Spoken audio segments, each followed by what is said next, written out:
everybody, and thank you very much for joining me tonight for the Moving Beyond Karmic Relationships webinar. So big thanks to Sarah from Spiritual Events Directory for inviting me here. And yeah, I'm sure, I mean, we could spend days probably talking about this subject, and I'm sure you'll all have a lot of questions maybe, or I'll just give you some food for thought for tonight, and you know, just see where this takes you. As per anything, this is one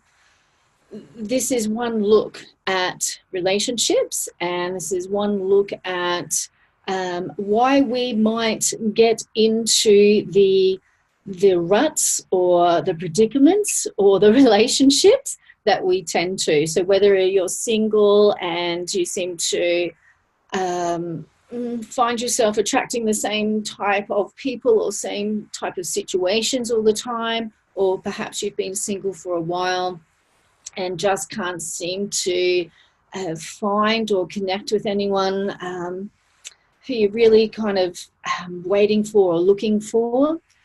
Or maybe you're in a relationship and you just seem to keep coming across the same sorts of issues with each other. So this is just a perspective, some ideas for you to look at. And this work is all based on the work I do in the Unlock Your Love Blocks program. So again, welcome. And let's get started. I actually just need to take some things off my screen because I can't really see my own PowerPoint. So I might just do that.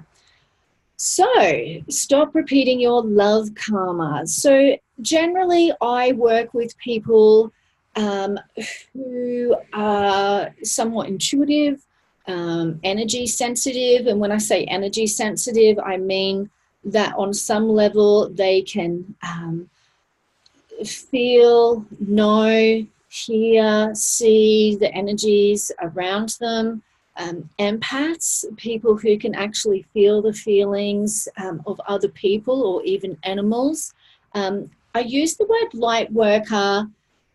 It's a bit of a broad term really for anybody that is here to not only serve the world, but to also do their own work and evolve and expand personally and spiritually. The shamans, I work with a lot of shaman souls. So in that sense, there's a lot of healers, there's a lot of teachers, there's a lot of mentors that come under that shaman umbrella. I also work with a lot of people who really connect with the Celtic ways or paganism and that kind of stuff, witchcraft, all these sorts of things. When you get to know them and you study them, it's all very similar.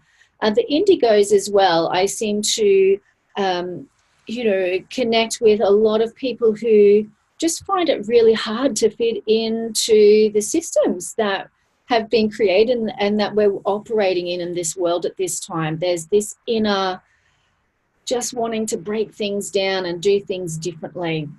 And that can also bring a lot of challenges, and we find it very difficult to fit in a lot with people and situations. So this is really for the people that have that extra challenge in life, but also those gifts. And whether you are aware of that, are using those gifts or not, there's something in here for everybody to have a look at. So my name is Rebecca Lee. If I was to give myself some labels, which I guess we have to do, I'm an intuitive coach. I have been life coaching for the last 10 years. I'm an energy healer, so I do some energy healings, both in person and remotely. I have done a lot of shamanistic type healings, soul retrievals, and trainings with various shamanic mentors. Family constellations, so that is my big work with my Healing with the Ancestors stuff. I'm a big believer in the family constellation work. And mentor, really. I help a lot of people really start to manage or understand and manage their spiritual gifts and where they fit in the world. So a bit about my story and how I ended up on this path is that, you know, as a kid and as a young adult, I had a very, very little self-esteem, to be honest. I you know, come from quite a dysfunctional family and just a very normal kid. I am not one of the psychics, mediums that saw grandma or anything like that, saw spirits when I was younger, but I had a very strong connection to nature. And I didn't understand my spiritual gifts till I was a little bit older. I've had my share of experiences in relationships, staying in relationships way longer than I should have. And long story short, just ended up meeting my husband, who's in this picture, if you can see that. And that's one of our healing of the ancestors ceremonies we did a couple of years ago. So we've come on this massive journey together, really being conscious of our karmic patterns and how in relationship we seem to meet people that trigger these certain karmic patterns that we have as a soul. And we became really conscious of what those patterns were. And our journey for the last 13, 14 years has been really kind of moving out of these karmic patterns, that soulmate type relationship, and into a more divine love, which is based in serving and being on purpose. So we just had our 11-year wedding anniversary yesterday, so that was really nice. Had a bit of a big night last night, which was good. And yeah, we were together for a couple of years before we got married. So I'll keep moving on. So tonight we're going to look at love karma and how it's holding you back. What are love blocks and how to identify them? The different soulmate relationships, just to start giving you an idea, what kind of a relationship am I in now, or what kind of relationships have I been in the past? And what does that tell you about yourself? So we're going to have a little look at that, and why we want to move out of soulmate relationships, and particularly why I see soulmate relationships as karmic relationships. So why we want to move out of soulmate relationships and into divine love. And that is the same dot point. So the goal here is literally opening up our heart chakra. So many of us from our childhood, from past lives, I believe that we're all very empathic, sensitive souls. And many of us have had very interesting journeys that have perhaps somewhat humbled us, but have also caused us to really kind of protect our heart, quite some of us more fiercely than others. And so really the journey is to be able to feel that we can trust ourselves to open ourselves to love, and really understanding what love is and how love is a receive energy. It's a lot of us have given so much in the past because we're just big-hearted souls. And for a lot of us, that has caused a lot of problems, has put us in relationships with people that perhaps haven't known how to love the same, or perhaps that they have and we haven't been able to receive love. So the energy of love is fully about giving and receiving, and we need to understand, where are we withholding love, where are we giving too much love, and where are we not allowing love in. So this is all work through the heart chakra. And I do work on a chakra system. I work on a 12 chakra system, and I believe that there's various love blocks in each chakra that can give us an idea about what our karmic patterns are and what we're here to work through. What we do need is to come to an authentic, true sense of self-worth and self-esteem. A lot of us have employed certain ego parts, I like to call them, where maybe we have become really good at projecting a very confident self, or a very we know how to put on the masks, and for somewhat we feel reasonably okay with ourselves, but there's still that level of protection there, and there's still that underlying there can still be that underlying self-doubt and that unworthiness. All right. A big thing that we need to do on this path of working through our karmic patterns is releasing our spiritual gifts. We just got a noise. I don't know if Sarah, can you hear that noise? No, okay. It stopped now. Sorry about that. There was just this weird noise coming over. So yeah, a big part of this process is understanding, unlocking and aligning with our spiritual gifts, because and when I say spiritual gifts, I'm talking about using our intuition. I'm talking about using our clairvoyance, our empath skills, our claircognizance, all these sorts of things. Sorry, I think my laptop's doing weird shit. So all these sorts of things. So even empathy, I mean, the reason why so many people are having such a hard time with their empath gifts is because they haven't been taught how to use them and use them for good, and, not be completely overwhelmed by them. So it's like taking that next step and doing the work and building up that inner strength and resilience to be able to take in a feeling, or, take in someone's body pain or whatever it is we're picking up, and being able to transform that, to heal that, and then to release it, or to be able to just hold it out in various auric layers without taking it all the way into our bodies. So we just need some training, and all this type of learning and knowledge has been taken away from us. It was taken away from us a long time ago. So I really, truly believe that what we're yearning for is to have that understanding and that knowledge, and remember how to use those sorts of gifts again. Okay. And so we also want to understand soulmate relationships. So I'll keep talking on that as we go through, and stop repeating the same patterns in your love life.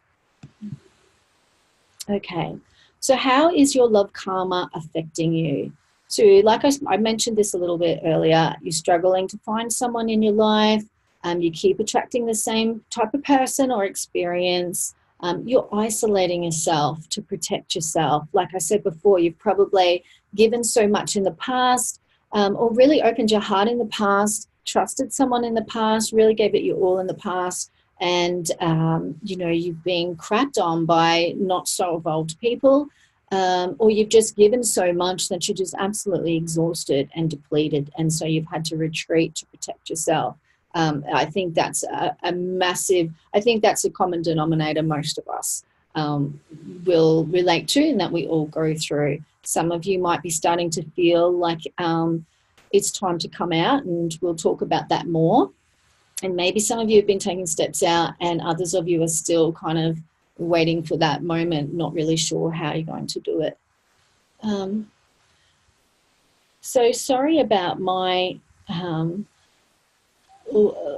E has been stuck for so long, and now it's going crazy in here. Oh, God. Sorry. I haven't had my some of my letters on my laptop working, and now it's just typing hundreds of E's in the chat box. So that's what the noise was. Hopefully that's okay. Okay, so how do we know that you're affected by love karma? So we're isolating. Having the same argument with your partner over and over again. So there's that issue that you just can't, that just keeps coming up. So there's a big clue in there that there's some karmic patterns for both of you in there. You love your partner, so and as I said, we'll talk about these different soulmate relationships, but you're not sure they're the one, so there's always that doubt there. You question if this is all there's going to be in your relationship. So this is more for people in the relationships now. So if you're in a relationship but you're just kind of like, oh, there's something missing, I'm waiting for something more. I'm not sure what it is. So I believe, you know, sometimes there's some karmic stuff playing out, but also it's really important for us to get on our path of purpose. Sometimes the relationship can be okay, and you might think there's something wrong with the relationship, but it's actually more that you need to get on to your path of purpose that is the missing link, okay? I believe that purpose and our love life goes hand in hand. And I find with my clients, some people need to work on their karmic patterns in their relationship for purpose to start moving in their life. Some people need to start getting on the path of purpose, and that's when love comes in. So there's no one simple rule there. It's different for everyone depending what else is going on in your life. Often, if you're being affected by a karmic pattern, you're always feeling really misunderstood. People might even just completely misunderstand you, even when you're feeling like you're communicating plain as day. But there's just this real sense that nobody gets you. And there's that kind of isolating and feeling alone and feeling very different type of stuff that goes on as well. You've been seeking your purpose, but just find that it eludes you. So traditionally, I really hope that's not really annoying you guys. Traditionally, karma relates to cause and effect. So this is something that, you know, the Buddhists teach a lot about. And I haven't studied any Buddhism or anything like that, but this is where your intent and your actions cause or influence the future of the individual. And that's the effect that happens. And there's lots of different types, well, there's not lots, but there's a couple of different types of karma. So we have personal karma. So this is this type of stuff that happens in this lifetime or past lifetimes. And this purely relates to you and your journey, okay? And karma meaning, we'll talk more about this, but I'm just talking about the traditional sense of karma right now, and then we'll go a little bit deeper. Then there's family karma, and that's the lessons our ancestors had. That often, you know, some of those lessons, depending where we're connected in the family, those lessons then repeat and then they come down to us. And then we have collective karma, and that's what we're working through as humans. So often I find, especially people that are quite intuitive or energy sensitive, they're all of a sudden overcome with feelings and things. They're very, very much influenced by what's happening in the collective. So, you know, especially when there's strong political movements and changes happening, and there might be a lot of fear being projected by people or a lot of anger, you know, these sorts of collective karmas we can get very influenced by. And then there's love karma. Stop doing that. So, like I've said, I believe that, you know, many of us, I think the people that are drawn to this type of work are old wise souls, you know, and what I have seen and what come to me over a decade ago is karma is a thing, but it's not so much a thing that we don't have control of. Like, many people think that, you know, if things are going bad in their life, that that they're cursed, or they're you know, can't, you know, they must have been bad in a past life or something like that. So this outer kind of force is punishing them. And I've been shown that it's a little bit different to that. It's not so much that it's a out of force punishing us like some people believe, but it's more our soul is always trying to find balance. And what I got about a decade ago is that people who are ready to develop personally and spiritually, like you probably have for quite a long time, and many of you might have been on this path for quite a long time, it's kind of like we're holding ourselves in unnecessary karma to try and balance out things that we've actually already balanced out over lifetimes. And the message that come to me is that part of my purpose is to help people get off that karmic merry-go-round, that help the souls get off this merry-go-round, because you don't actually have to be on it anymore. You don't have to balance out things from earlier in life or in past lives in your evolution as a soul. There's this sense of really needing to make up. And what Spirit showed me is this is really the time that as souls, we really need to take that step off that merry-go-round, because we are part of changing this world and really bringing it out of that like cause and effect cycle, and that's why a lot of us will be feeling like there's something missing, that there should be more to what we're doing. There's more to us than what we're actually stepping up and doing in our purpose, or there's more to us in the relationships that we have or find ourselves not having. It's because we're holding ourselves in these karmic patterns and just not sure how to get off it. We don't have to stay there. We've balanced out our actions, in the past, and there is a law. I mean, I'm not saying that we shouldn't be balancing out, that there isn't an effect from a cause, but what I've been shown is that we need to take ourselves out of that now. We have learned our lessons. We have enough knowledge.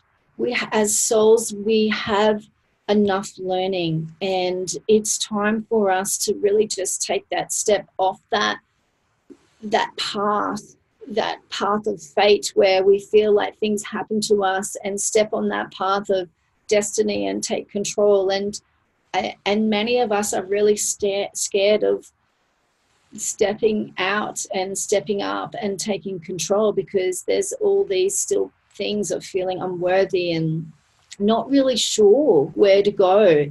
But I believe that the times that we're walking into in this world, and we still have some time to go, but we have an opportunity to be real front runners in the way that we can take the world forward. And it's like the universe is waiting for us. The universe is waiting for us to step out of these karmic patterns and to start stepping up and living our life.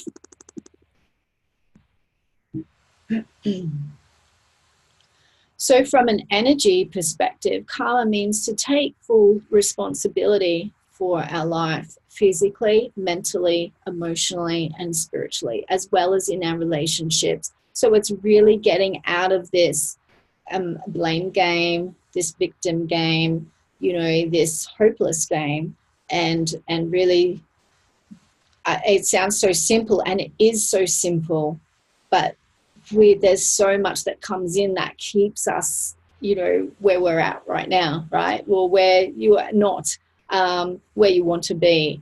So karma is about taking full responsibility.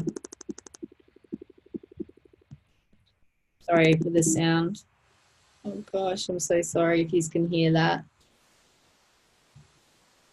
Okay.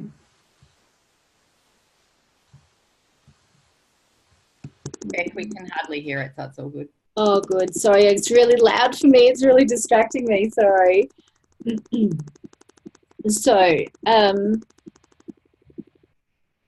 think it helps to really explain a little bit, and I won't go too much into this here, because it's, as I said, I believe, everybody has their own perspective of things, but to help me work things out in my own mind, like our minds need to understand things, I see like three parts of us. I see this like spirit part of us, this divine part of us that, has never been separated from Great Spirit or the universe or God or whoever you believe in. Like that part of us that hasn't been tainted by experiences or,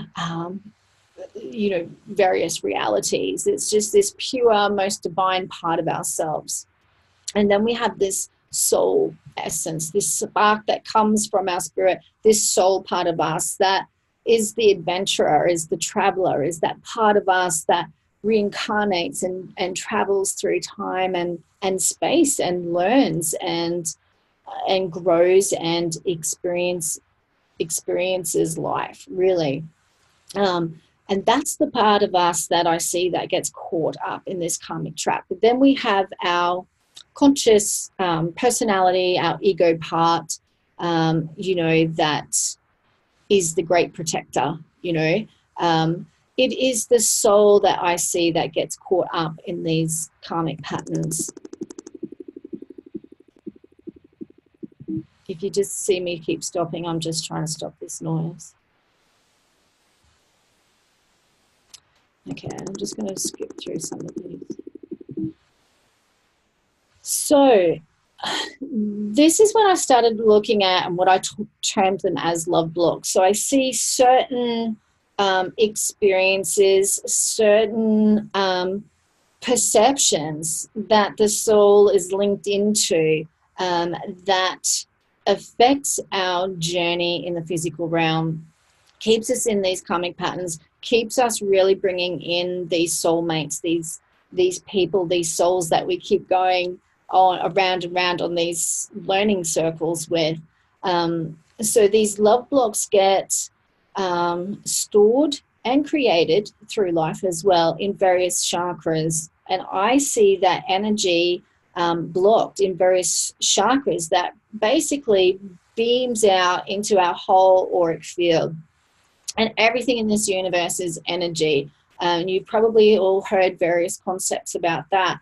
So we're like an antenna, like everything is like this antenna that vibrates a certain frequency.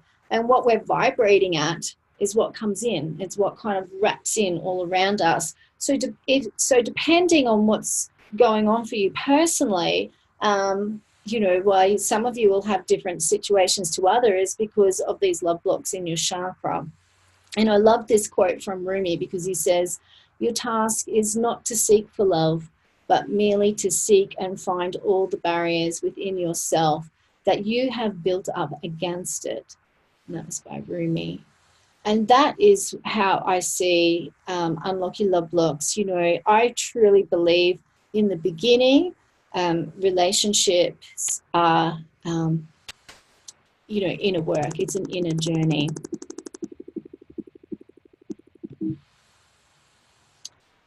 So how do you know you're blocked? You've closed down. Again, things we've talked about, self-esteem, self-worth are low. You've given up, or you're holding on to the past. You've isolated yourself. Perhaps weight gain can be something that really is common for people. You can't speak up. Perhaps you're self-medicating, could be through alcohol, drugs, ciggies, that type of stuff. You could be a hoarder, or you could have quite a collection of pets around you, which is something quite common for a lot of people because we really just focus on, we feel safe to give that love to animals, but we don't feel safe to open our hearts to humans. Or maybe you've become a workaholic and it's easier just to channel all that energy into work because it keeps you distracted. You feel hopeless in how to make the world a better place, whereas you used to want to fight. And that's what I've found with a few people that, they used to have such a strong justice warrior spirit within them. This is happening with a lot of indigos too, but they just feel so beaten down right now. They just don't feel that they can make a difference. And that's purely because in the past we haven't come together. And what's going to happen more and more once we kind of open ourselves up again and trust ourselves and start to trust connecting, like true connecting with other people, we will start making steps forward as a community, as a group. There'll be certain pockets of groups everywhere, but that's where a lot of people are finding themselves struggling to see the good in others, even when there's these times where there's beauty in everyone, there's good in everyone, but you kind of find yourself seeing the shit things in people. There was a quote the other day I shared, and it was something along the lines of, we can't change the world when we keep seeing the shit in others, something like that. But I thought that's really, really, that's really true. I'm just reading a comment here. Picture is really zoomed in and can't see the captions properly. Okay. I'm not sure how to change that. Is anyone else having trouble reading the PowerPoint? If anyone would mind just commenting. Okay. That's all good here as well, Beck. Yeah. I'm not sure, Amy. Maybe that's something on your computer, doll. Just see if you can have a look at your view there and take it down a bit. It might help you there. Okay.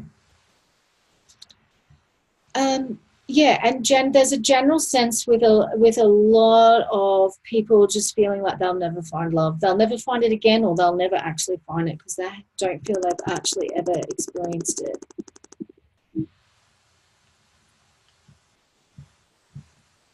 So our love blocks are what hold us in our love karma. And we keep experiencing and repeating the same patterns over and over again and having the same feelings and same experiences until we recognize these. So let's just have a think. I invite you now just to have a think about your current relationship or your past relationships. And when I just read these things out, and listen, if you haven't really had much experience in love relationships, think about work colleagues and work relationships, because a lot of times this plays out at work. As I said, love and work can be really mirroring off each other. So if you haven't had a real love experience in love relationships, think about colleagues, and of course you can think about family as well, and friends. So do you attract the cheaters and the abusers, the selfish people or the controllers, or maybe you attract the victims and the people that perhaps try to set you up as the perpetrator all the time or make you out to be the bad one all the time. Maybe you're constantly chasing the unattainable, the people that are already in relationships or the people that can't commit, okay? It's very similar. Find yourself in situations of unrequited love. So basically where you love the person, but they don't love you. It's not returned, or it could be vice versa. Maybe you attract a lot of people who are addicted, or seem to, if you haven't had a lot of love relationships, maybe you seem to have a lot of family members who are addicted or come across those people in your workplace. Maybe you attract those who are really only wanting to be intimate through sex and don't understand any other levels of intimacy. Or maybe you're really focused on someone who's given you no indication at all that they're into you. If you're in a relationship, things to think about is, does your relationship enhance your life, or is it a source of stress and problems for your life?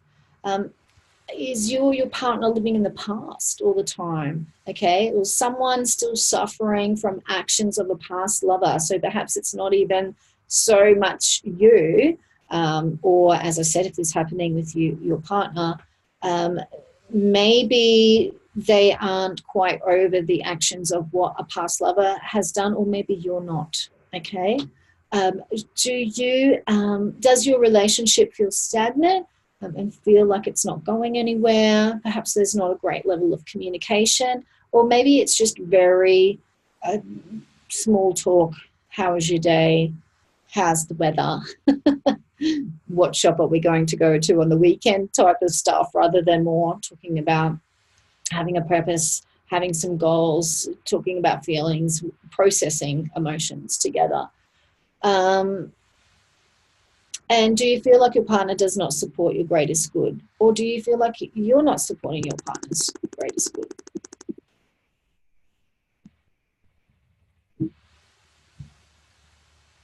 Sorry, I'm still dealing with my noise over here. Bear with me, guys. I'm so sorry. I'm just reading another comment as well. I hear you, Corinne. So do you feel devalued by your partner? Are you with someone, or have you been with someone who just continually puts you down? They're a strong critic, or do you have a strong critic? Do you find that you're constantly picking, or things aren't ever good enough? You know, and this is not in any judgment. I'm just mentioning these things just to have a think about. Okay, let's just, as I said, it's an inner job. Let's just see, you know, sometimes what we're seeing in others is something that's going on in ourselves, but we just haven't been able to see it. And that's the thing with karmic relationships too. They can be there for us to see what we need to see. Okay, do you often feel insecure or jealous of your partner, or, you know, people around your partner? Do you keep going back to partners that hurt you deeply? Or would you want to go back to a partner? Do you feel like you would go back to a partner that has hurt you deeply?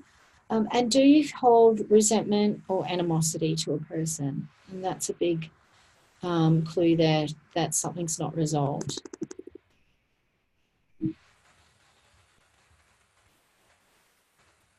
And this just says, you know, our karmic patterns can be very powerful in limiting our choices in life. And this is not just with love, but this is with our health. This is with our work. This is with our lifestyles. This is with our friendships. This is where we live, everything. These karmic patterns underpin everything that's going on in your life. How you parent, you know, how you treat your body, everything. Okay.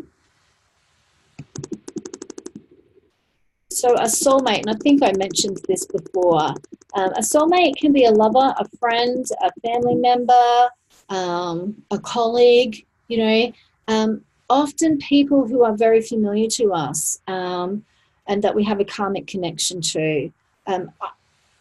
You know, I see most people in our lives as soulmates, you know, and especially the people that we struggle with. So that can be a lot with our parents, our families, ex-lovers, all these types of things, because,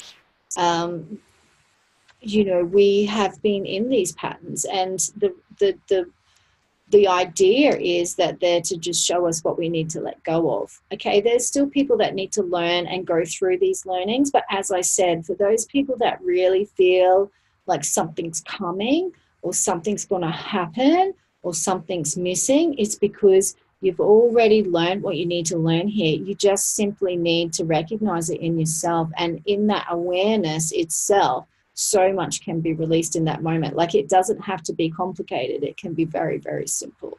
And, you know, in this process, seeing our spiritual gifts, seeing our purpose is a big part of that, coming out of that karmic roundabout.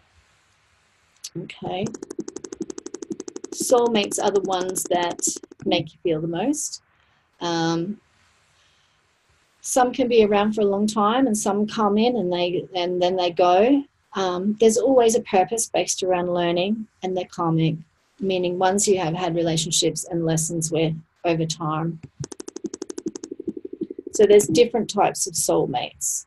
Okay, romantic and non-romantic. So we're going to go through a couple of different soulmates here. And, you know, just feel into what comes up for you. As I said, just think about the present, think about the past. But we can have teacher and mentor soulmates. Okay, so these souls come into your life at a specific time when you need to learn something or you need support.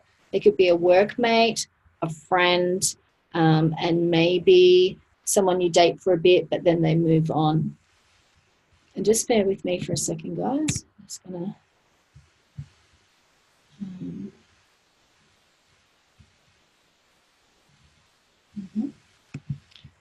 Okay.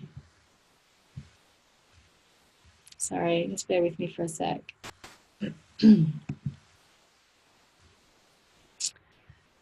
So these types of soulmates, you know, it can be a real challenge with these types of soulmates, because either you're going to feel, whether it's you as the teacher, mentor, soulmate, or it's them, there's this, can be this sense of superiority in one of the partners.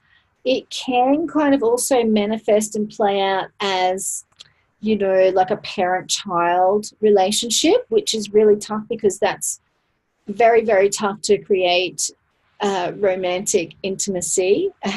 You know, whenever we are coaching or, you know, fully coaching, we need to do a little bit in our relationship. But when we find we're fully coaching or mentoring or counseling our lovers, we are in dangerous territory, because as soon as you fully step into that role with your partner, you are taking away intimacy. There cannot be equal romantic intimacy when there's this teacher mentor energy, or if it's playing out negatively as superiority. Okay.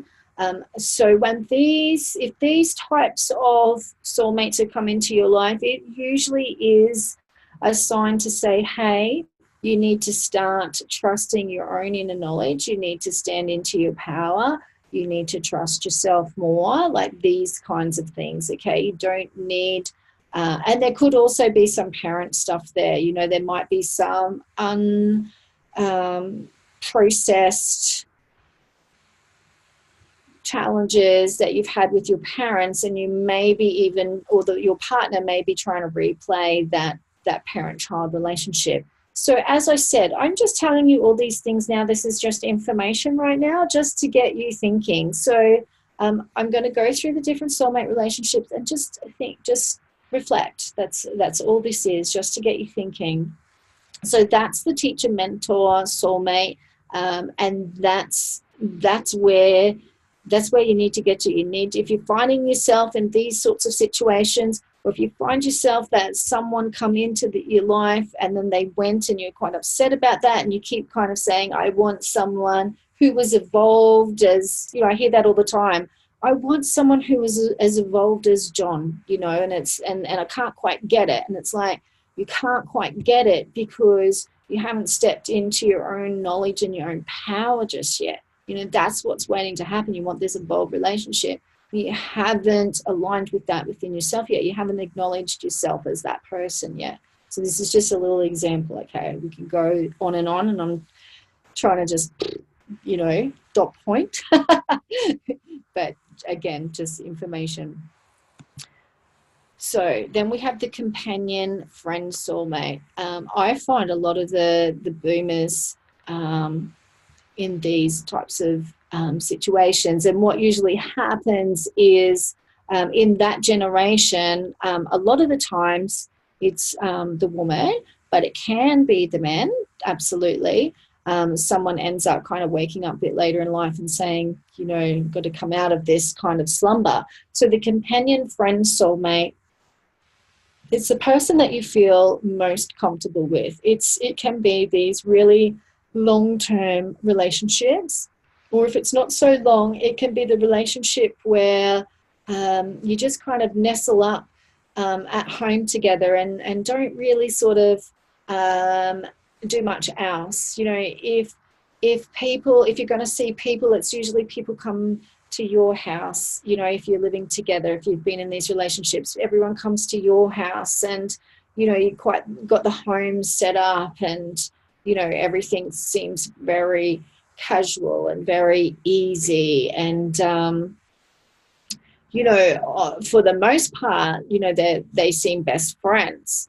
The trouble with these companion soulmate relationships is people just lose themselves in it. They lose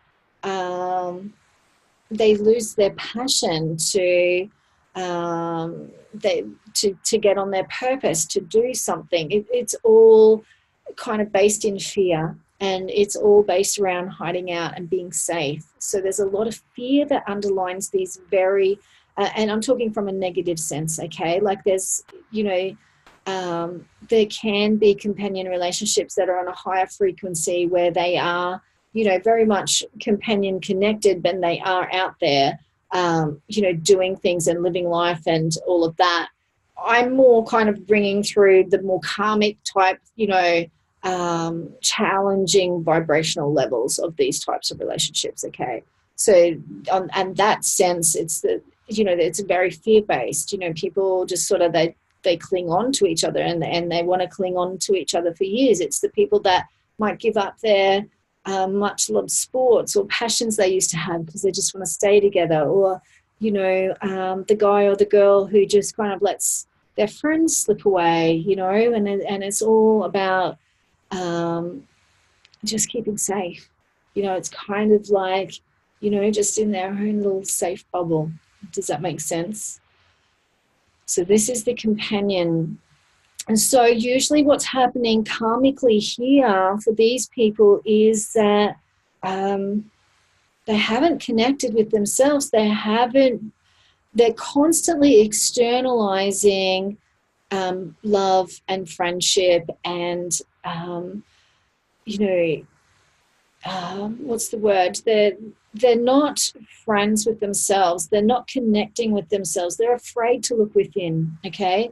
They're afraid to perhaps connect with some old trauma or connect with some old hurts of the past. So they kind of just push that down. So if they really got to know themselves, they would have to come into connection with some of their pains, their challenges, their shadows, these kind of things. So that's really what's going on for the person who finds themselves in these types of relationships.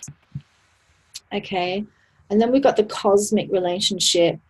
So these types, I mean, it can be a really hard time for these people because the cosmic relationship can just come into your life really fast. And maybe you might find, and I often find that a lot of people do have quite a number of cosmic relationships where someone comes into their life really, really quickly, and it's just this strong, powerful sexual attraction, and they seem to just instantly recognize each other.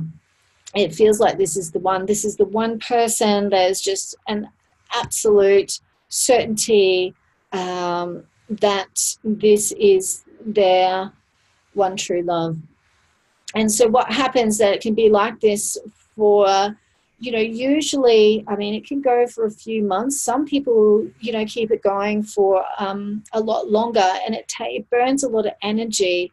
And what the cosmic relationships do is, you know, everything else goes out the window. So people who are usually really responsible at work or, you know, as a parent, all of a sudden, you know, they're not going to work, or they're letting responsibilities that they had slide, and they're just like, there's just this fiery cosmic connection, and they're just so really obsessed with each other, you know, and it can be really, really hot and steamy. But what ends up happening is someone ends up pulling out, and often this can be when someone cheats in this type of relationship, because usually it's someone can't sustain that level of energy anymore. Like, it's too much for the physical world, the physical body, and someone just kind of runs out of steam. Or it's the person that has sexual addiction. Like, usually, well, not usually, but sometimes there can be one person in there that has sexual addiction, and so they're in there for that really hot time. And when it starts to just kind of die off, boom, they're on to the next person, which leaves the other person absolutely devastated. What is happening with the cosmic relationship? So if you find yourself have had these types of situations, or having it, just think about what else is happening in your life, because this is like a big first chakra wake-up call. And this is like, what's trying to happen is like, you know, this is the first chakra is all about our physical needs, our material needs, yes, sexual needs too, but sexual energy is very, very much connected to material manifestation. And sometimes these relationships come in to just kind of fire up that first chakra and get you on the path to earning money or sorting out your material world, getting on your path of purpose. It's literally just meant to wake up that energy in the first chakra. Unfortunately, what happens is, people just get so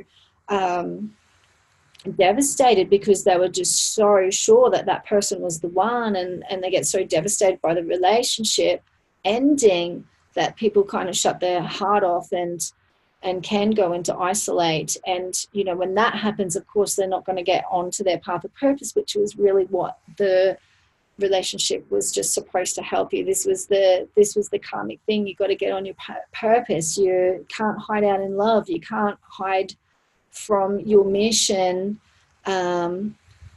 in someone else, basically, if that makes sense. You just got to keep looking and making sure nobody's saying anything.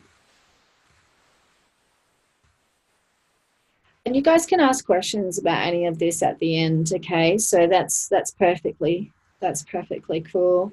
So then we've got the healing soulmate, and they come into your life to help you heal. Let me just...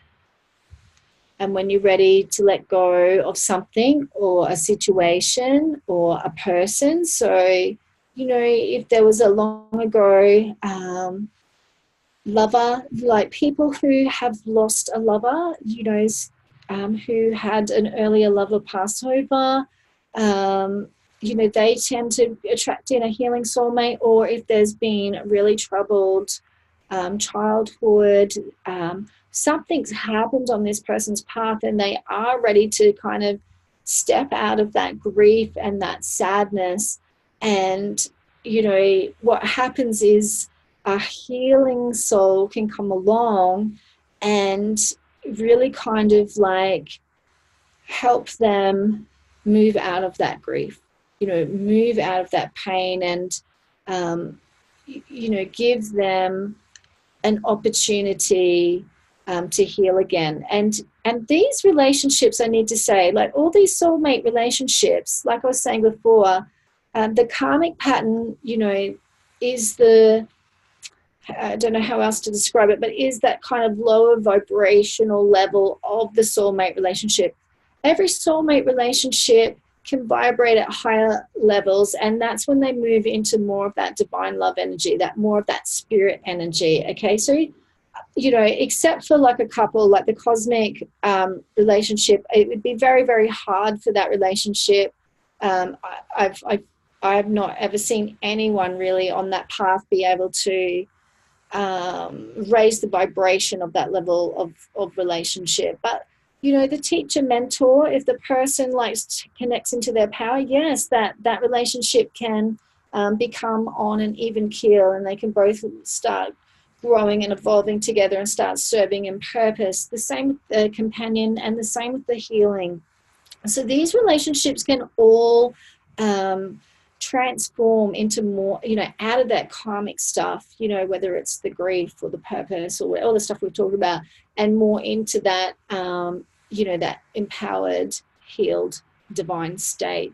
So the same with the healing soulmate, perhaps someone comes along to help that someone who's been in grief or has been suppressing their grief for so long, which is usually something that's happened in childhood, which is usually a pattern that's happened for the soul in the past life. Here's the karmic pattern. The soulmate comes along to, the healing soulmate comes along to perhaps open the person and share some spiritual perspectives, that the person may not have even had before, or show something, that is what this person needed to heal.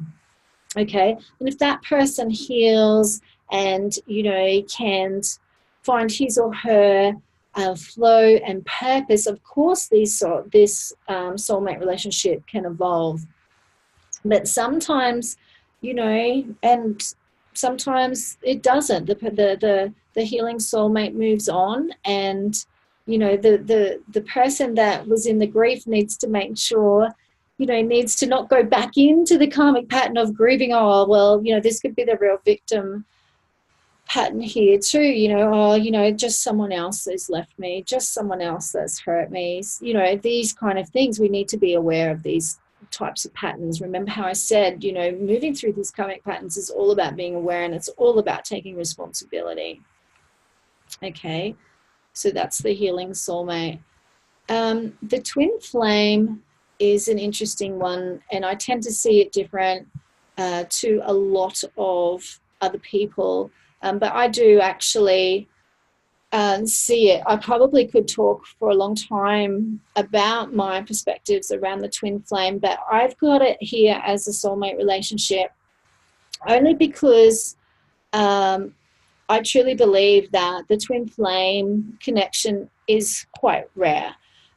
So a lot of people, I feel, who connect with twin flame energy, I think it's something else. But I don't want to offend or hurt anybody, but I'm just going to say it, how I see it here. I see, and there's stories I could tell you from my old mentors of like the beginning of time, and when a soul first came down to, you know, form on this planet, you know, it was like this like whole scary thing, like, oh my God. And they kind of like connected with this other soul on the way down. It feels like, you know, they have this connection, but they are two separate entities. A lot of other times it's when, and as a shaman practitioner, we do a lot of soul retrieval. And, you know, in our journey as a soul over time and space, we have loved and we have been hurt. And, you know, often there are shards or pieces of our soul that we leave in another soul. And sometimes there's pieces of our soul or our heart that are taken and held on by someone else. And then we reincarnate in life, and we can have this obsession that this other person is the other half of us. But sometimes it's just some old past life stuff that a simple soul retrieval and retaining that piece of your heart or your soul from past lives could resolve. I've asked Spirit a lot about the twin flame because I see so many people really connecting with it more and more. And honestly, I've had confusion around it because, you know, because I do see it differently, and I have been shown it differently. And I will say that what I've been shown is that for the true, authentic twin flames, there seems to be a Pleiadian connection. Some souls that come from the Pleiades, there seems to be, there could possibly be a twin flame scenario there for people that come from the Pleiades. And I haven't done any research on that yet, but I would like to take some time one day and talk to people more about that. But I will just say that these relationships, whether it's the true twin flame or something else, they're very traumatic, and they can be very, very fiery and very difficult for these people. There is a lot of heartache around these relationships. And if I talk about it as a karmic pattern, I believe that the pattern to work through is the codependency, and that needing someone to feel complete or whole or connected. So when we talk about, you know, finding that other half, it's really about finding something within us, okay? Or like I said, you know, perhaps finding that piece of our soul that we gave away a long, long time ago. So that is how, in a quick nutshell, that I see that twin flame connection. And I fully respect everybody's views on everything. And like I said at the beginning, our universe and, you know, everything, there is no right or wrong. You know, this is just one perspective, you know, and I look at my work as if my perspective on something can give someone a different point of view or some different information that he or she hasn't heard before that helps her or him get to where she needs to be, then I'm happy. And I think the thing is with spiritual development, the more that you learn, whether it's through books or through meditation and your own evolving, I think the more that you learn and the more that you experience, the more you realize how much that you don't know. And I think that has been the hardest thing for me. And I think that is the hardest thing for a lot of people to step out on their purpose, because I think as souls, we recognize that. We recognize that the universe is infinite, and it can be hard to go out there and say one point of view is right, because we know that it's not, because we are advanced and old souls. So I want to say that too. I think that's really important for us to not get too caught up in. I think it's very important that we keep an open mind. Anyway, let's say it like that. So this is an interesting chart about where we sit vibrationally, because this is what we're doing and this is our journey. Okay, to move out of these karmic patterns, we literally need to move out of this ego energy. Okay, so you can see on this chart that the lower energies that we can feel are shame, pain, fear, anger, and specialness. Okay. And so these are, you know, when we're like 5 and under, this is a lot of where we're in our karmic patterns. Okay. So when we're in any of those soulmate relationships, and you might even find that you're in and out of some of them, and you might even find some of your soulmate relationships are a little mixture of all of them, and that's okay. Okay. Because life's expensive. That was just try to get a little nutshell. But this is where when we're on these repeating patterns, we've got ourselves in our ego, we're in these vibrational states. So if you're feeling shame, which is actually like the lowest level of vibration that you can feel, you want to hide. Okay, and that's where a lot of people are isolating, and they feel guilty. Some people don't even know why they feel guilty, but this is where a lot of people have been raised by narcissistic parents, these kind of things, and we're so conditioned to feel at fault because the people around us have projected everything onto us for so long. It's a very, very hard place to come out of when you have been raised by narcissism, because once you understand that, oh my gosh, once you understand what's been going on in your life, it's actually very, very freeing. And it can lead to damnation. So we can be very damned within ourselves, and we can also be like that with other people. Okay, so pain makes us want to cry. It can trigger depression and leads to self-punishment. And we can do this through drugs, alcohol, food, all this type of stuff. Okay, and then we've got the vibration of fear. It makes us want to run away. It can trigger anxiety, and it leads us to victimhood. Okay, because we're afraid. And then we've got anger. So anger is actually when someone's getting angry, like if I have been in session with people and they start to get angry, I just love it. I was just like, oh my God, yes, because they're coming out of these lower levels of vibration and they're starting to come alive, and they need that energy to push them forward. But in anger, we want to attack. Okay, it can trigger disdain.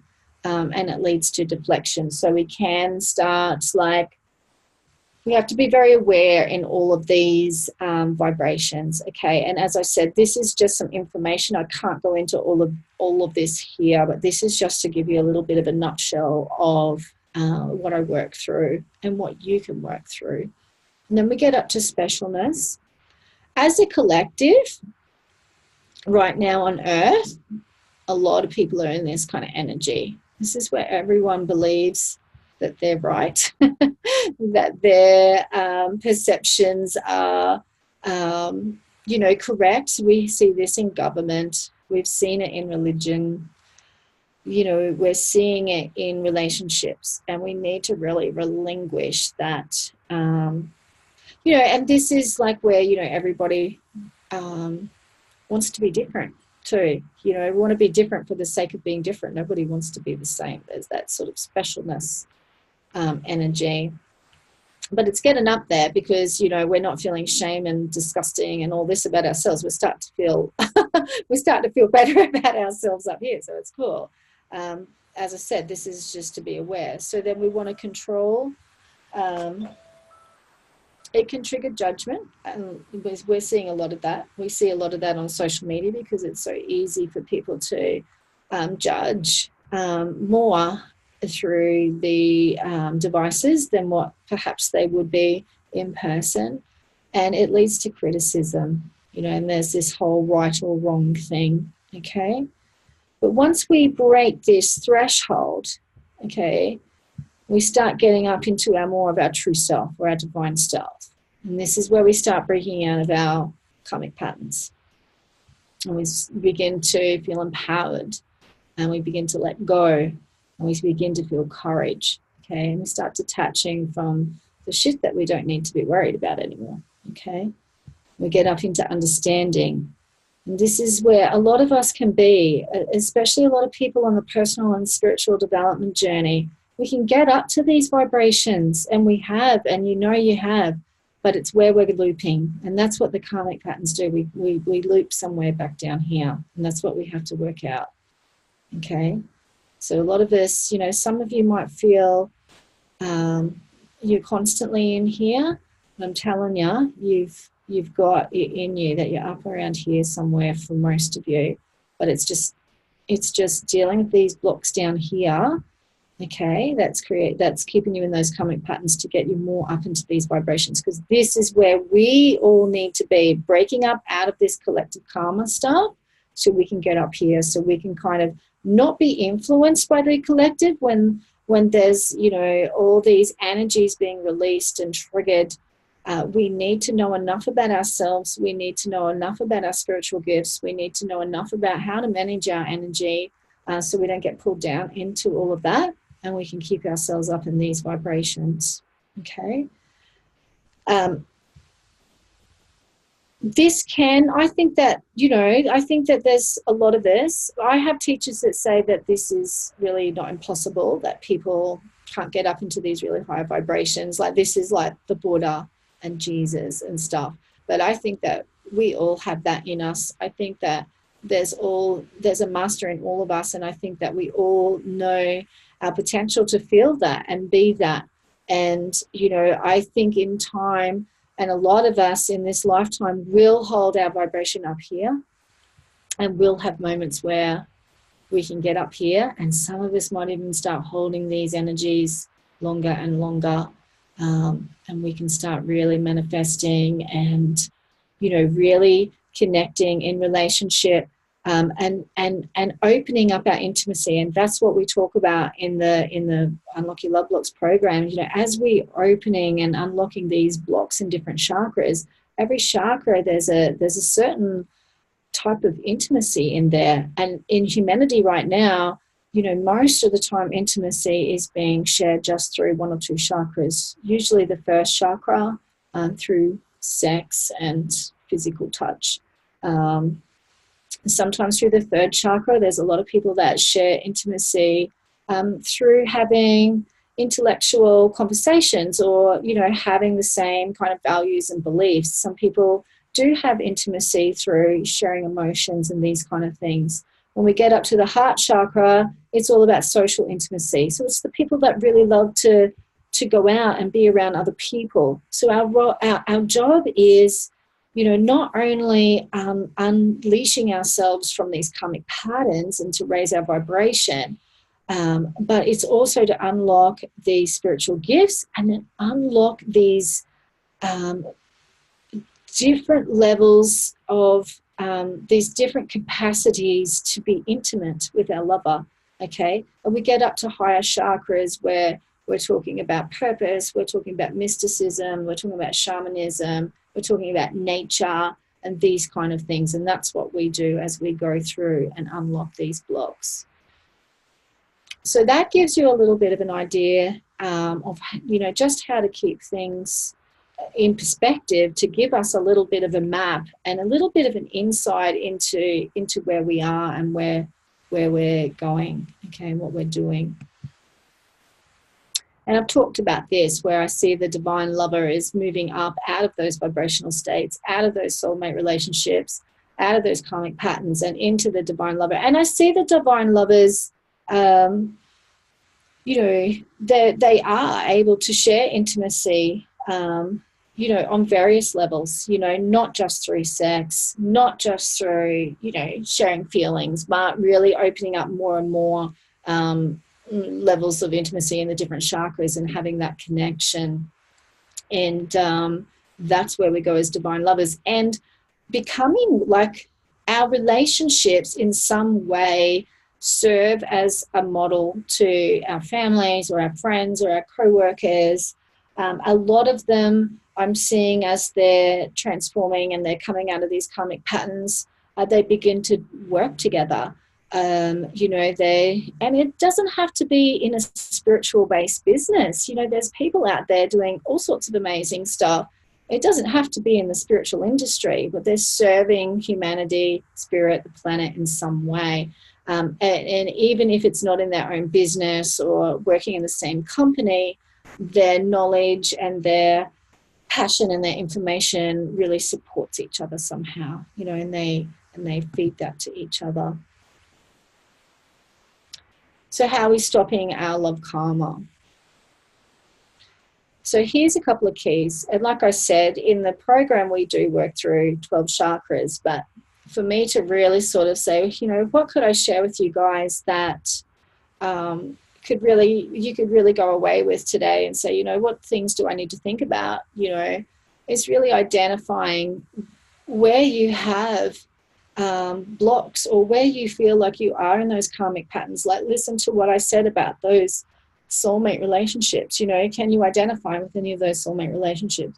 And can you identify with the things in there that I said, this is what really needs, this is why they come along, this is what you need to do, and get in touch with it.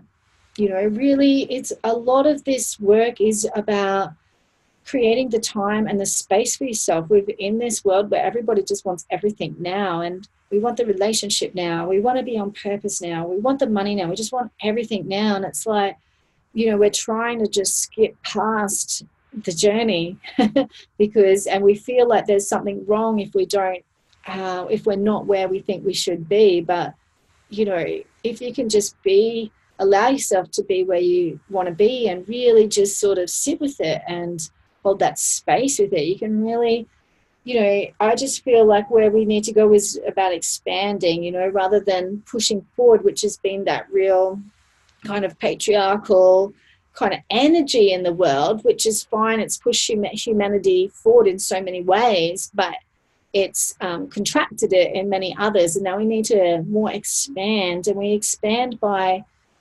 sitting and being and, you know, not seeing life as this A to B. You know, it's different.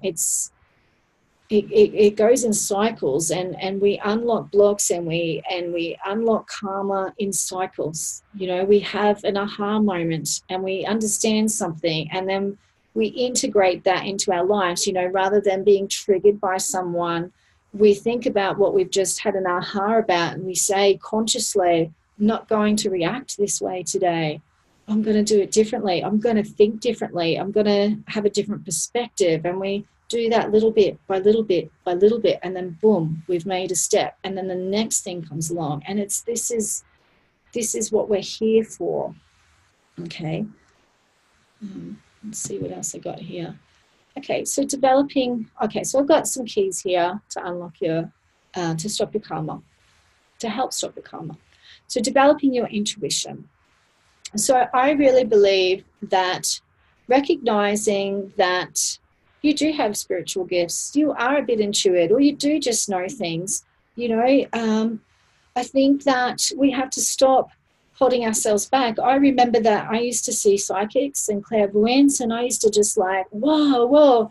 But there was this sense of, well, I really know what she's saying, but I was just so looking for somebody else to give me permission to know, who I was, or I was looking for somebody else to tell me who I was or to give me permission to do things, and it got to the point of like, I have to stop this. I know what to do.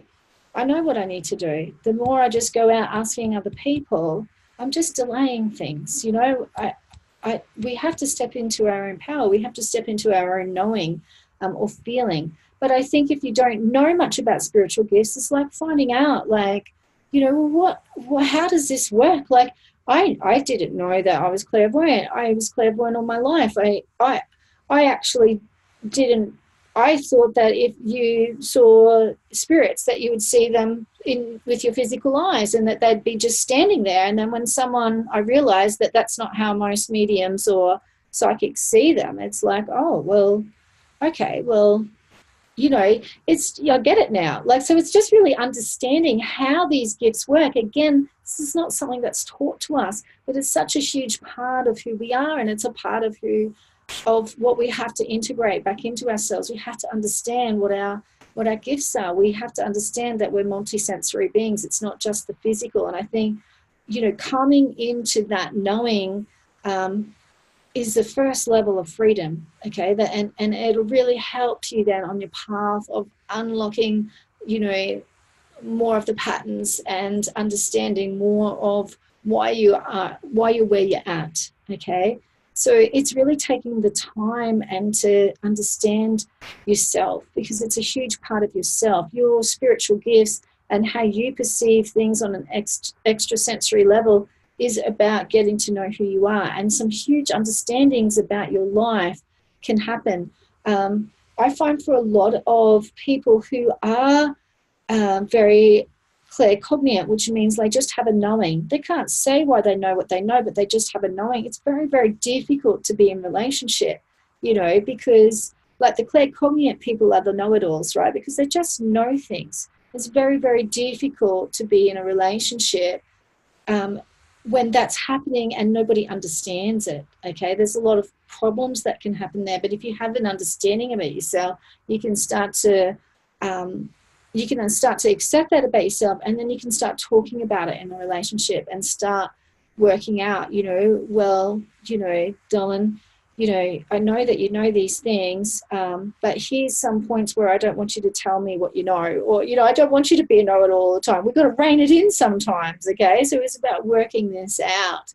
So getting to understand what spiritual gifts are and your intuition and how it works through you, because everyone's a bit different. And then you can start working this out.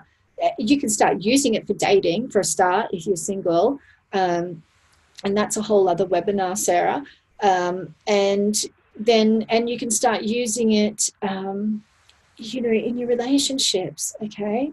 So I really believe that is number one key, because that is a coming home into yourself, absolutely, and start taking back that power and that responsibility. And stop wasting time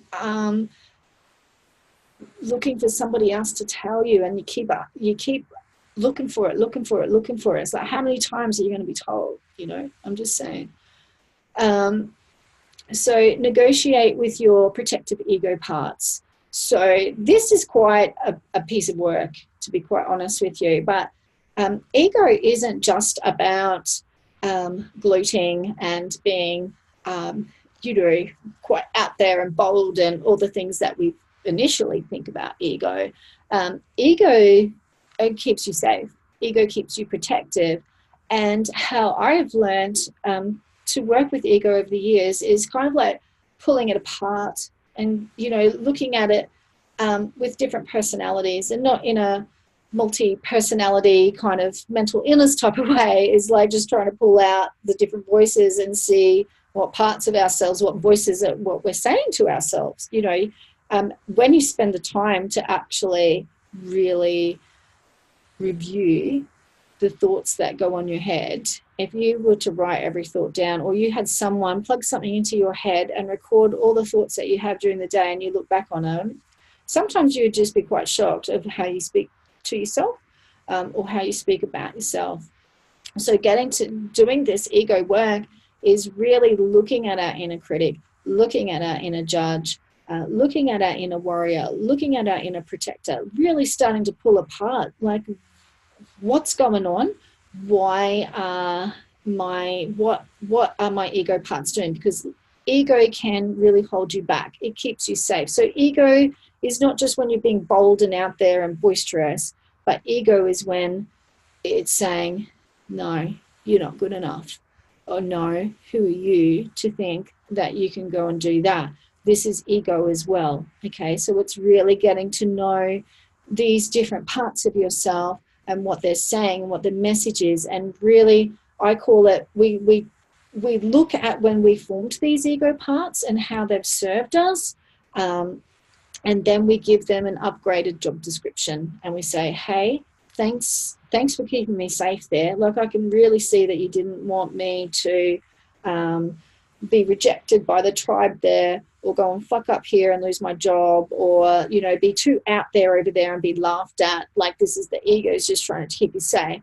And it's negotiating, and it takes time, this work. You know, like the people that work with me, we work with this like over a year, and it keeps working. I've been working with ego on and off for years. It's just something that I do now when I feel like I'm holding back, or I feel afraid. Ego is all about fear. You know, when these things are going on, I know, I got to go in. I got to go in and I got to negotiate with an ego part that's trying to protect me. I need to go and find out what's going on. You have these conversations with it, you know. So really working with the ego parts is massive, massive, massive transformation. And it can be fun. And it can be fun in relationship, because, you know, I tell all my peeps in my course about my husband and I, and we did this work together. And you can name them your inner judge. You can find all sorts of parts in there, right? And you can name them the inner judge or the warrior or the rebel or whatever, various archetypes.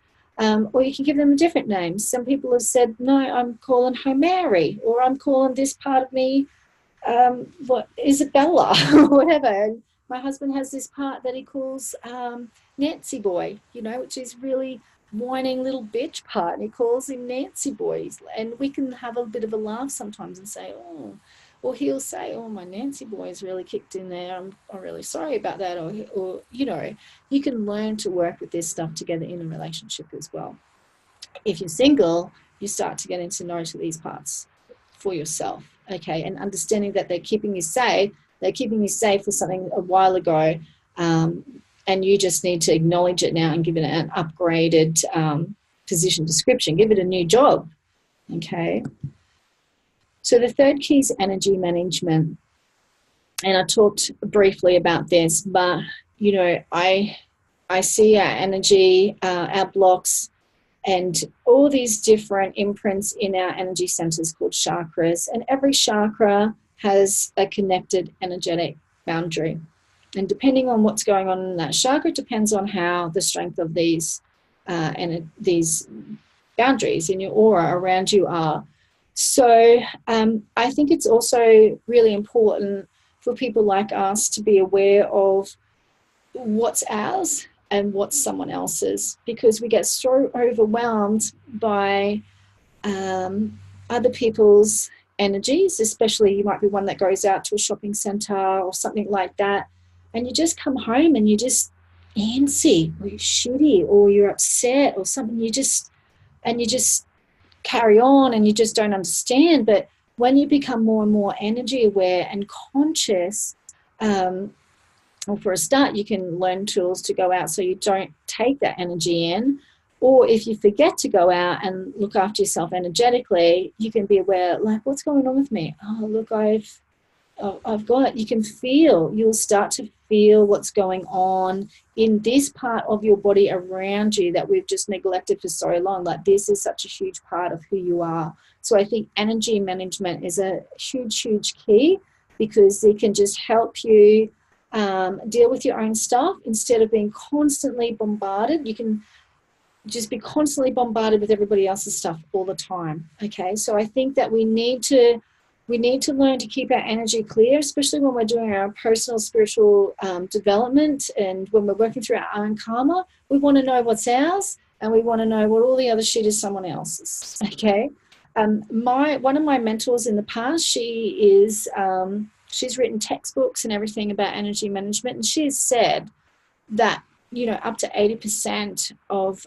people's stuff that they're feeling is not their own, because there's just such a lack of energy awareness and people not understanding how these energies, we're all emitting energies, is like affecting us all of the time.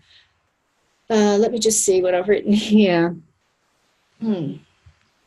So energy management is something else. How could I, for you to be more aware of your energy, what I would say to you is, if you're going out or if you're going to work, just be really conscious of how you feel. Like, just, maybe give yourself a measurement out of 10. Okay, I'm leaving for work, I'm feeling about an 8, Yeah, maybe you don't want to go to work and it's whatever, but you're okay. You got to do what you do. Maybe you've got your goals, you know where you're going, hopefully. That's another story. But you might be feeling about an 8. And then, come morning tea or whatever, and you got to be aware of yourself. All of a sudden you're just feeling shitty, or you're not coping with things or whatever. And, you need to, when you start shifting in your mood or your thought, that's when you got to pull yourself up and you got to say, what's going on? Like, how am I feeling 1 to 10? All of a sudden I feel a 4.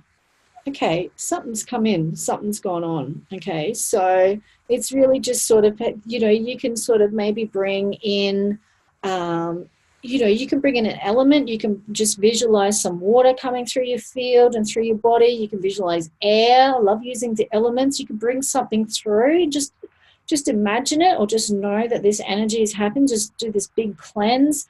You can put up, use your hands, put them all around your aura, the edge of your aura, and just say, I'm just strengthening the edge of my, all around my aura. I'm only letting love in. I'm only letting good vibes in. I'm not going to allow any other energies in from here on in, and I'm not going to be leaking excess energy of my own out, And then just sort of take a couple of breaths and then score yourself again, okay? And you've just cleaned out your energy, and you can just reset, and you can move on with the day. You can sit with your own stuff without having to deal with your own stuff and everybody else's stuff, okay? I hope that makes sense.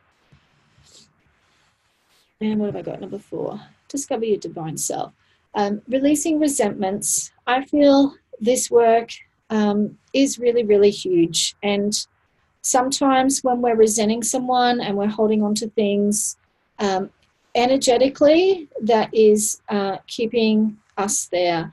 There's so much we can do over time and space as a soul, past life stuff, past lover stuff, parent stuff. There's all sorts of things here. But if you want to start really consciously shifting karmic patterns, I'd start really doing some work around letting go of who you feel resentment towards, and really trying to shift your perspective around your journey and your connections with that person, okay?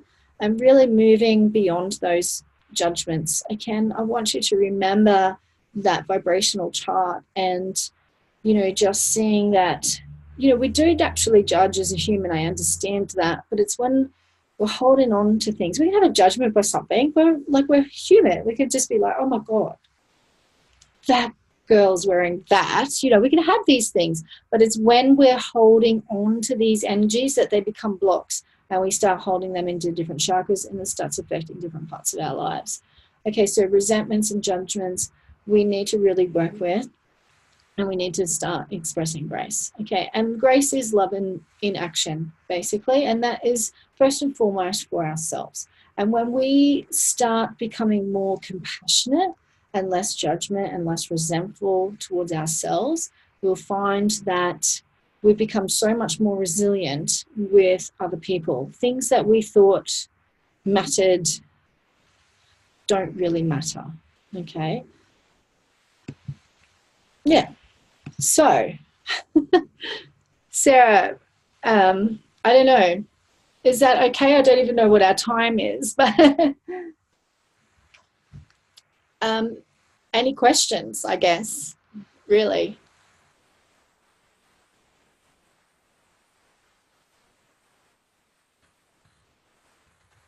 Okay. So you might have to help me out here, Sarah, because I'm not really sure what to do. No worries. No worries. So you want to ask questions? Yeah, just anyone has a question or a comment or anything, really. Amy, seriously mind blowing. Oh, that's good. Thank you. Michael, just have to think how to express the question. Okay, we'll wait for that, Michael. Yep, that's fine. Okay. What questions can I ask you? It's okay, such so a I'm going massive to go to that cosmic one because we've had a bit of a chat about that before. Okay. Relationship. Yeah. And so it's funny because Greg's here, as you know, and I was wondering whether he is a cosmic, and I said to him, oh my God, it sounds like us. It sounds like us. So basically we've been together for 4 years, but we come together for a few months and then something happens. So I'm wondering, is it the intensity and then it's just too much? So, we have to separate and So is that something like, can it go for like years? Well, just remembering that the purpose of the cosmic relationship is to get you on purpose. So, perhaps you've got a bit of a contract there that to help each other get on purpose. So the energy comes together, it's intense, you can only stand it for a short amount of time. And then, you have to pull away from each other. I would sort of say, you might both want to, and I don't know what's going on there, but you both might want to talk about being on purpose. Like, is he on purpose? Does he feel like he's on purpose? Do you feel like you're on purpose? That might be what you're trying to achieve here, is to help each other get on purpose. And remember, it's all about dealing with the material, money, survival side of things. It's about getting, you need that part of your lives up and going and stable first to move up to the next levels. And you're both trying to ignite each other onto your purpose. Does that make sense? Yeah, exactly. Well, I think that the one before, like the father of my 2 kids, he definitely was, like I got on purpose after that relationship, as you know, like I manifested spiritual events directory and all that jazz. Yeah. So I feel I was already on purpose with Greg before I met Greg, but he takes me to the next level. Like every time, we have that separation, I grow and I move in my business, and even he notices that, So, but I think it's a lot about me getting him on purpose, I know he's got a lot to share and So, I don't know, this is just what's coming to me, and I'm not really sure what Greg does, which you might tell me, but right now I can't think. Yeah. But how, what's the possibility of you working together?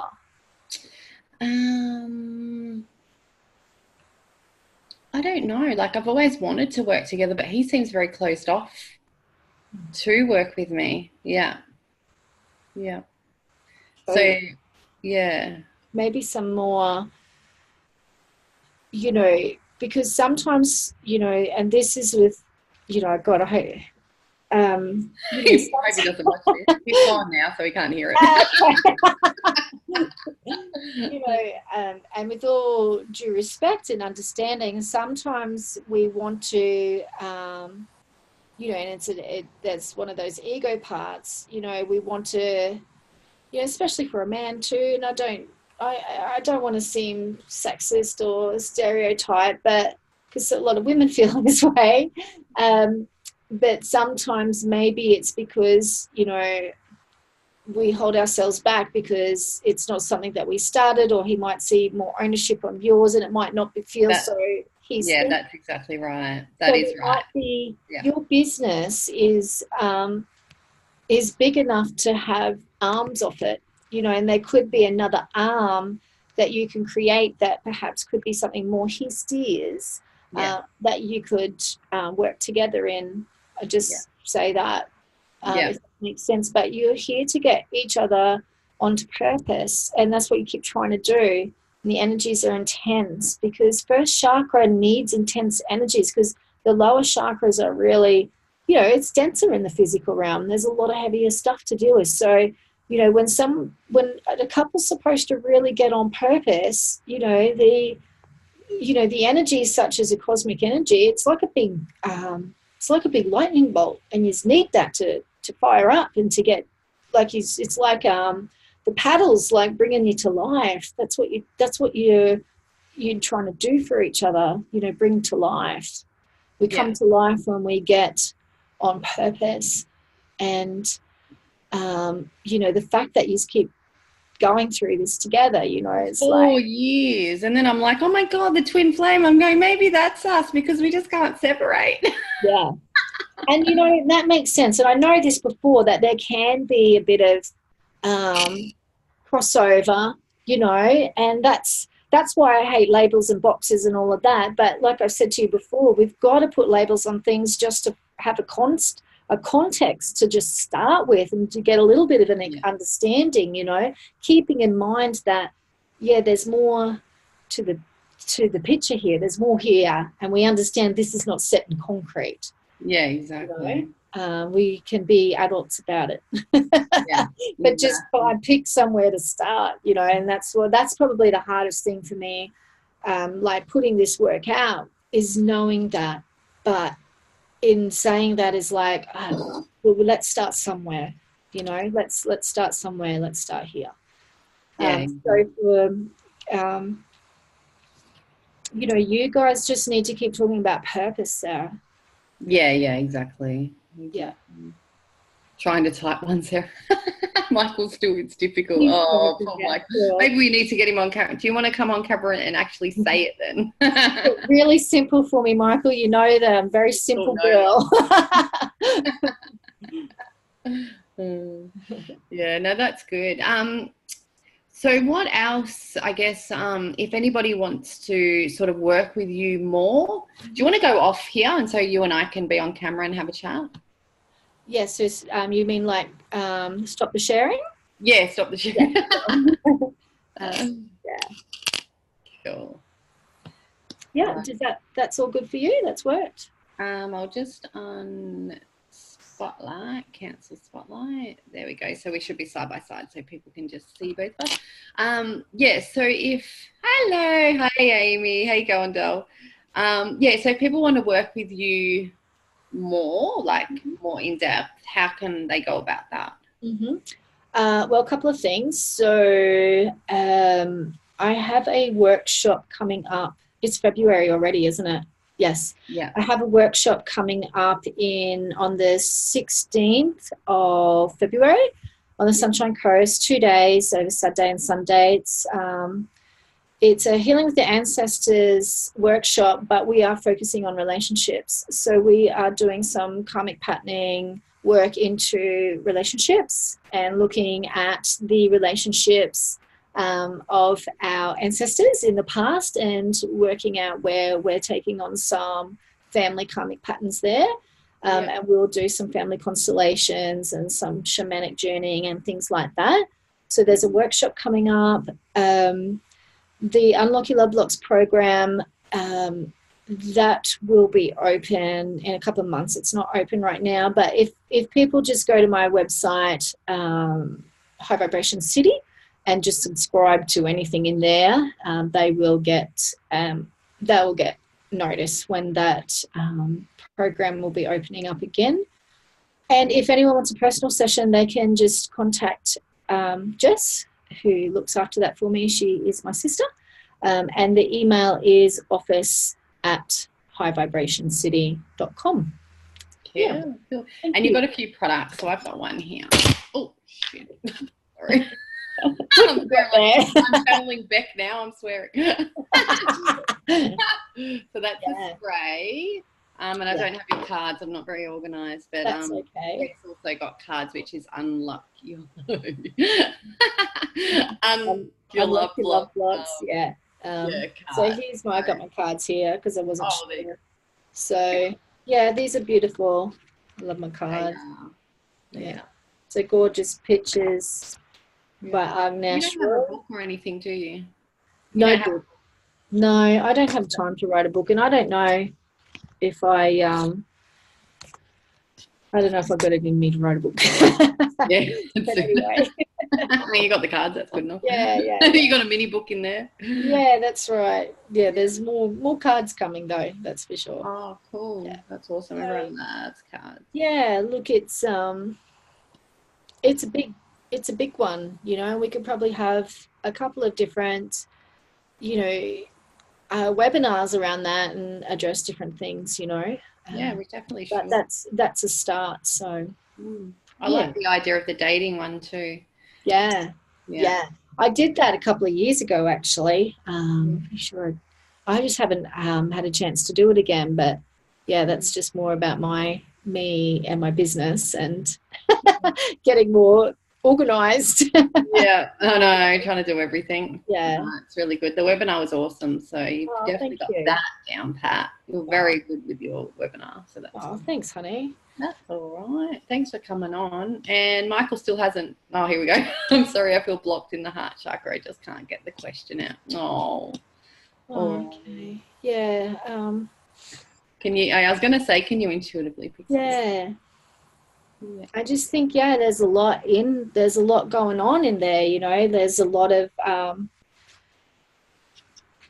I think, Michael, you know, you might be the person that has to really have, you know, you're an intellect, you know, so the mind has to understand a lot of things, and but the mind can only take us so far, and then, you know, on this journey we start going into places where the mind is not always going to understand, and we have to kind of take that leap, or that step out, and just trust the unknown, and trust that we're not always going to understand it, or we're not going to know what we know, or why we know what we know, or even what we know. If that makes sense, right? It becomes a very different journey. You know, we're so conditioned to learn and memorize knowledge, but wisdom's a different thing. And I think that you're on the brink of surrendering the mind, and that's not in a, oh my God, I'm going to lose my mind, but I think that is I'm going to let go of what knowledge tells me and step into something else. I think that's the only way I can describe it. I think you're a really, really wise being, and you know, your time's going to come to just step. You're going to know the difference between wisdom and knowledge, and I feel like that's where you're at. Yeah. He's like, yeah. So, and then you're laughing out loud, am I? Oh, that's funny. Yeah, you will, and I think you've already been, you know, you're already doing that, but your mind just doesn't understand what's happening, so that's why you get a bit confused. So just, you know, it's just working with that part of yourself that needs to know, and just saying, you know what, how fun would life be if I didn't have to know everything, or, you know, because there's a sense of responsibility in that too, like for you. So, yeah. That makes sense. You're welcome. Yeah. No, I didn't ask a question, but he got a mini reading. Alrighty. Well, wow, amazing. Thanks, Amy. I hope you enjoyed it. So did you guys enjoy it? Just let us know what you You thought of everything. It was heavy. Yeah, it was. It's a bit confronting, isn't it, Michael? I'm like, oh God. And, you know, the one time that I'm doing this, Greg's here to help me with it. I thought that was a bit like, oh, here we go. He needs you know what? It's not for everyone, and I'm not for everyone, and that's okay. Yeah. You know, we've He all was got listening, though. He was listening. Yeah. Yeah, that's good. Greg sounds like fun. That's one of the good I think it could be a bit more fun now. He's all moments. Oh, thank you to all of you for being here and hanging in there. I had no concept of time. I just thought, oh my God, how much time has I taken here? And then I had that weird noise going on for a while, but it seemed to settle down. Yeah, but, that's all right. Well, we said till 9:30 and it's 9:19, so that's good. Yeah. So we did well. We did. Well, thank you, and we'll do lots more as well. So yeah. So where will people be able to see this recording? Where will that be? What I'll do is I've got it, I downloaded it to Zoom, to the cloud, so I can run it as a on-demand webinar, or I can just send people the link. So what I'll do, because we had about 40 people that registered, but only I think 4 or something are in here with us too. So what I'll do is I'll send everybody the video, because we did change the time as well, so that probably was a bit of a bummer. Put people off. Yeah. My apologies for that. Right. Now, I just think there's something in the Q&A. Can you see? Oh, yeah. Okay. Oh, Matt Small. Hey, Matt. The past 3 women I've started a relationship have been emotionally unavailable and have either had trauma and fears about men that they have had to leave. Oh, that sounds a bit like me. A lot of women, I think. How do I break out of this pattern? Yeah. Let me just take that in a minute. Past 3 women start a relationship. So they're emotionally unavailable, have trauma, fears around men.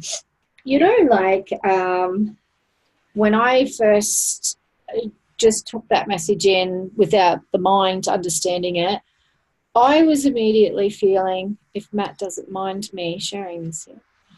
I didn't ask Michael either. I just started We've asked I think Michael was, yeah, I think we said to Michael. But Matt, are you happy with Beck? All good. Cool. Yeah, so my immediate feeling was I feel that there's a part of you that is unsure of your own masculinity. And that could be, there could be lots of reasons for that. It feels ancestral to me. So it would be interesting what kind of background your culture is, where you've come from, and what the story is around men, in particular in your family, and what's happened there. But there's this, there's something that needs to be recognized there around masculinity in your family and needs to be understood. And I think this is a collective thing as well right now, very obvious. Everybody's talking about that too. About, you know, what is the new masculine? You know, what does the world want from men? You know, like what do women want from men? You know, do they want sensitive men, or do they want you know, strong, brave men? And what's her name? Is it Brenny or Brene Brown? Do you know her? Yeah. She talks about that, you know, and as women, like, this is a men and woman responsibility. This is not just men. You know, as women, we want our men to be emotional and sensitive and to share their feelings.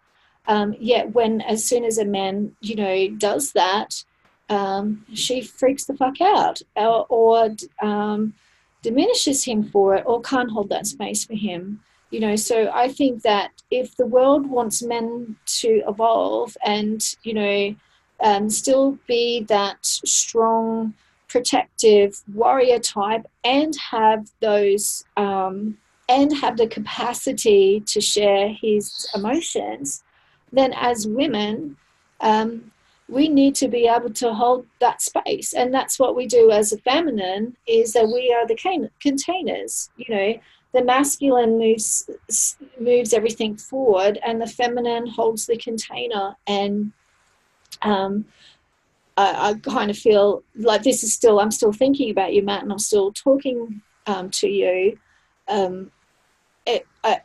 It's really about coming into a real comfortability with your own masculinity. And then I think you will start attracting a woman that can hold you in that space of exploring your masculinity more, you know, in the different depths of masculinity, not just the masculinity that we've observed in the world in recent generations. But I feel like the more that you start that connection with yourself, and do some ancestor work there, which you can, you know, you can email my office or whatever, we can talk about that, or you take your own journey with that somewhere else. But there's some ancestor work there, getting to understand your own masculinity, who you are now as a masculine, where you've been as a masculine, and where you'd like to be, and really not being afraid to connect in with that part of yourself. And understanding masculinity is not harsh, like divine masculine. Who said that divine masculine wasn't beautiful and loving? And you know, it's the same as feminine. Who said that, you know, being in the feminine wasn't strong?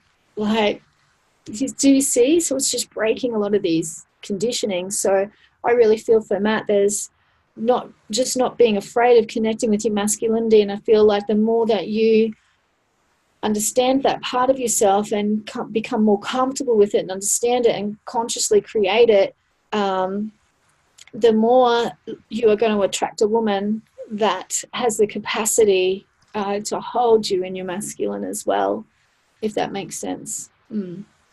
Yeah. Awesome. Sorry, I can't see the... I just realised we've got 2 males and 2 females in here. That's pretty cool that we've that they've got a couple of men. Yeah, we've got that balance of masculine and feminine. Yeah. And that's what a lot of this work is, by the way. We do a lot of work with, you know, as we go through, there is a lot of working with our feminine and our masculine and really understanding those energies within us. I'm just reading these comments now. Sorry, I'm not being rude. No, you're right. I was just wondering if you could say that's all good.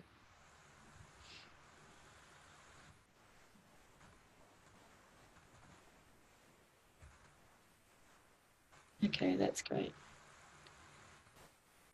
Sometimes too, I just want to say that, you know, it's okay to have spiritual teachers and mentors, but it's really important that we don't guru other people or feel that other people, and this is for Matt, and don't feel that other people are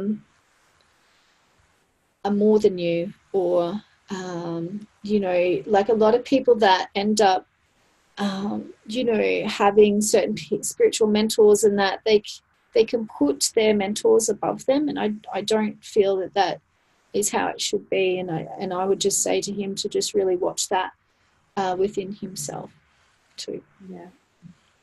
Awesome. What about Kathy? Did you read her comment? I haven't read that. Just give me a second. Do you want me to read it out? Yeah, can you? I'll read it out, because then obviously if other people are watching. Sorry, I should have read it out loud. Yeah, sorry. Yeah, because they'll be like, oh, what's this? Yeah, I'm sorry. I don't even know who can read this. Yeah. I just realised myself. I'm realising through my own healing that each man who's been a major part of my life has needed healing, being so damaged. This makes me feel I'm a healer, but it hurts like hell when all of a sudden they move on. I must break of this pattern. I must break this pattern. And that's very, very, very, very common, Kathy. So yes, absolutely, you are a healer. And what happens when we're not on our path, and you know, my sister and I have both talked about this, both experienced this. When we're not on path as healers, we attract those who we are meant to be helping in the world. We attract them into our love lives, and it's such a huge thing that happens. And I think you know, again, this is where love and purpose are connected. You know, getting on the right path of purpose puts us on the right path in our love life, you know. So realizing, I think it's really important as a healer or a light worker or whatever label we're going to use, that, you know, for it to be high vibrating true love, that we need to be giving and receiving. If you're in a relationship where you're giving all the time and you're giving all the time and you're giving all the time, the relationship is out of balance. There's something not right, you know. And I think there's a period of time that we need to allow each other to grow and expand and all of that. But if you're sitting in a relationship,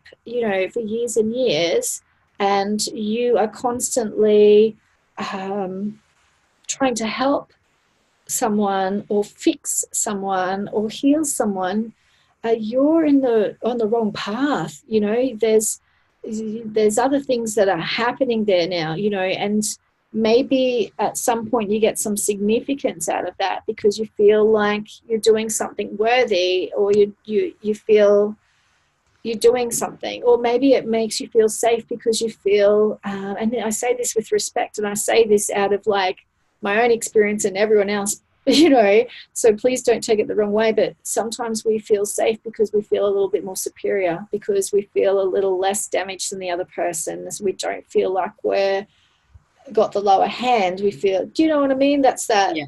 And that can get into that specialness and that superiority stuff as well.